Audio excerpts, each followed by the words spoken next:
Hello दोस्तों, मैं नित्य यादव आप लोगों को आज परागण के बारे में बताएंगे। इससे पहले वाले वीडियो में आप लोगों को परागण पॉलिनेशन बता दिए थे। आज बताने जा रहा हूँ कृत्रिम परागण एवं emasculation, artificial pollination and emasculation. अब समझिए आर्टिफिशियल पॉलिनेशन क्या होता है। परागण, आर्टिफिशियल परागण उसको कहते हैं जब मनुष्य किसी भी फ्लावर के परागकण को अपनी इच्छा अनुसार किसी दूसरे फ्लावर के स्टिग्मा पर पहुंचाता है तो उसे ही कहते हैं आर्टिफिशियल पॉलिनेशन। जैसे देखिए, यह एक धतूरा का फ्लावर है, इसका मेल पार्ट्स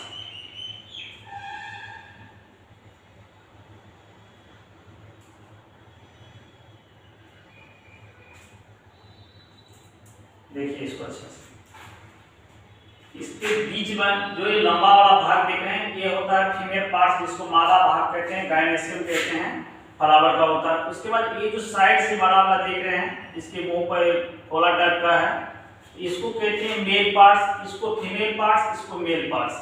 तो होता है क्या, परागण जो होता है आर्टिफिशियल पॉलिनेशन, मतलब मनुष्य के द्वारा जो परागण होता है, तो मनुष्य क्या करते हैं, एक किसी भी पौधे को जो आर्टिफिशियल परागण करवाता है तो एक अपरिपक्व पुष्प लिया जाता है। अपरिपक्व पुष्प उसको कहते हैं जब इसका परागकण जो होता है एंथर वाला पार्ट जो होता है, जो किसी पुष्प का जो होता है उसका वो पूर्ण रूप से मैच्योर नहीं हो पाता है, तो उसको क्या करते हैं, काट करके अलग कर लेते हैं।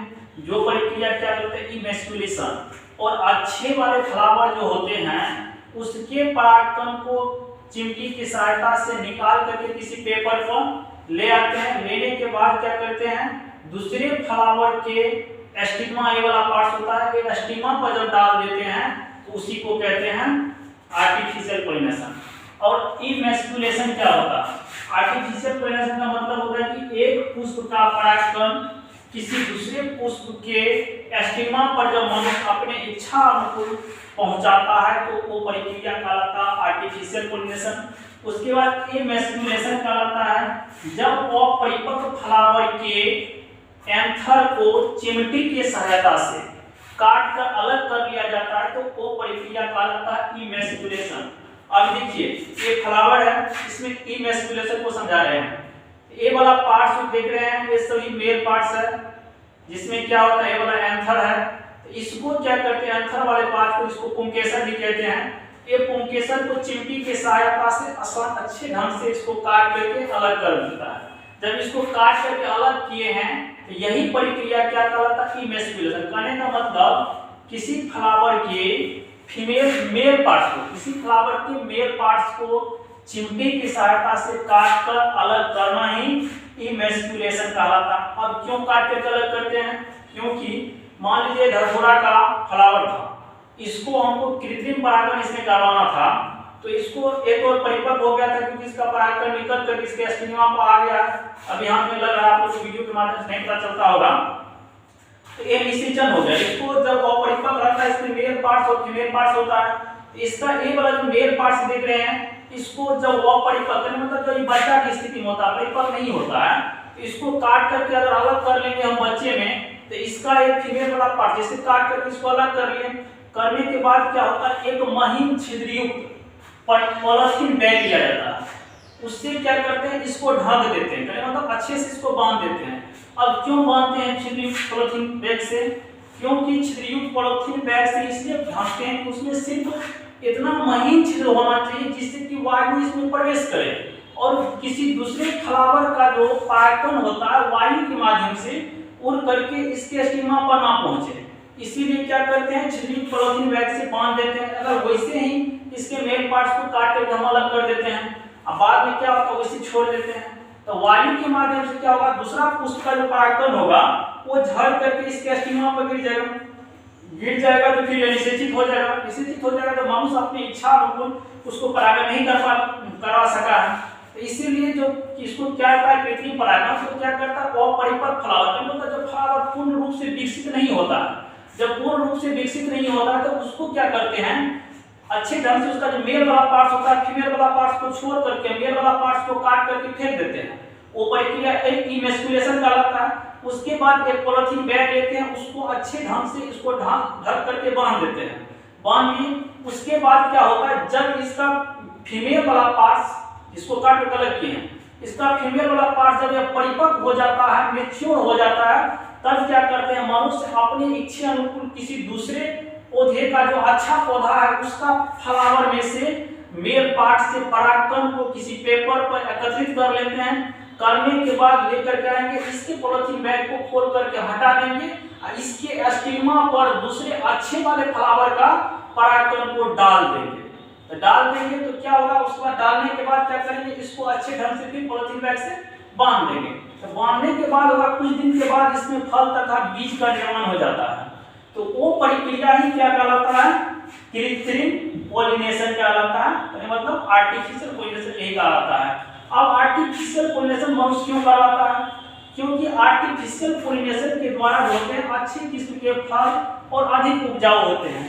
यहाँ पे लिखे हैं आर्टिफिशियल पॉलिनेशन के द्वारा नए किस्मों की पौधे की प्राप्ति होती है।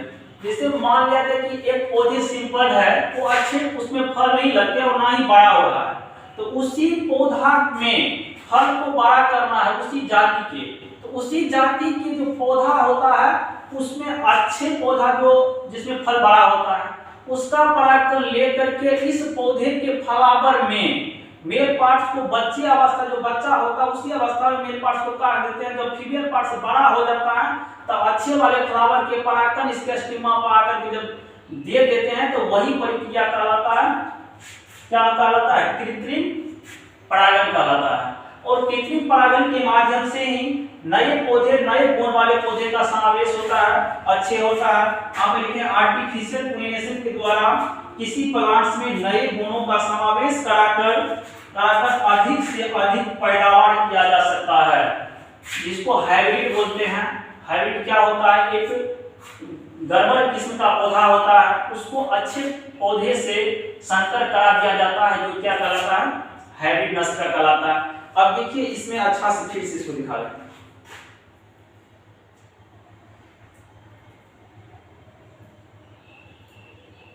देखिए ये धतूरा का फ्लावर था, इसमें साइड से था मेल वाला पार्ट जो कि यहाँ पर दिखाई दे रहा। देखिए इसको पहले ही काट दिए थे, तो साइड से मेल वाला पार्ट रहता था, तो मेल वाला पार्ट को एक अपरिपक्व रहता है, तो उसी स्थिति में इसको क्या किया जाता है, काट करके अलग कर दिया जाता है। तो ये वाला प्रक्रिया जो पूरा लंबा है इसको कहते हैं एस्टिग्मा। ये वाला भाग को, ऊपर वाला को एस्टिग्मा कहते हैं, लंबा बीच में वाला इसको कुतंतु कहते हैं, इसको अंडाशय कहते हैं, इसको पुष्पासन कहते हैं। तो इस पे जब परागकण इसके ऊपर एस्टिग्मा पर गिरता है तो वो परागकण क्या होता है, अंकुरित होता है। इस पर कुछ चिपचिपे द्रव होता है, वो अंकुरित हो करके पराग नलिका का निर्माण करता है और पराग नलिका इसके अंदर से बीजांड अंडाशय में प्रवेश करता है। जब पूर्ण रूप से निषेचित हो जाता है तब इसका जो ये वाला पार्ट देख रहे हैं आप, देखिए काला होना शुरू हो गया क्योंकि पूर्ण रूप से निषेचित हो गया। अब ये इसका बाह्य दर्पण जो था ये वाला सब भी, ये भी सूखना शुरू हो गया था, ये सूख करके झड़ता और ये भी क्या होता, सूख करके टूट करके नीचे गिर जाता और इसमें फल का निर्माण हो जाता।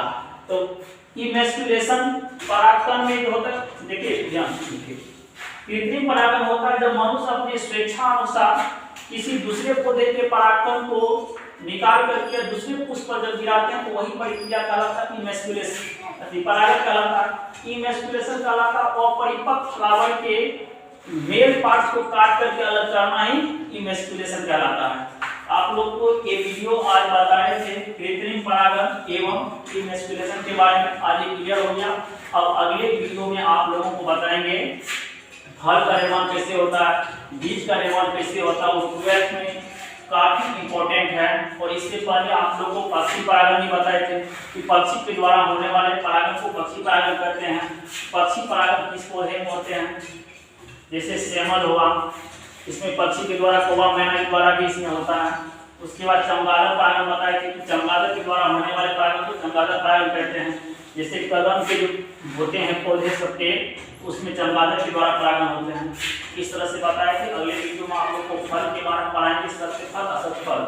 और काफी बच्चे गलती करते हैं जो परीक्षा में पूछा जाता है खास करके बिहार बोर्ड में, निम्नलिखित में किसका बीजजोल खाया जाता है, किसका फल वृद्धि खाया जाता है, किसका भ्रूण कोष खाया जाता है। तो अधिकांश बच्चा क्या करते हैं क्वेश्चन बैंक से रट करके जाते हैं, गलती करके आ जाते हैं, क्योंकि उसको कॉन्सेप्ट नहीं मिलता है। कॉन्सेप्ट नहीं मिलने की वजह से अधिकांश बच्चे गलत करते हैं, जो कि बार बार इस टाइप का ऑब्जेक्टिव एक ना एक फिक्स रहता है। इसीलिए इसको अगले वीडियो में बहुत बेहतरीन से अच्छे ढंग से बताएंगे, आप लोग अगले वीडियो जरूर देखिएगा।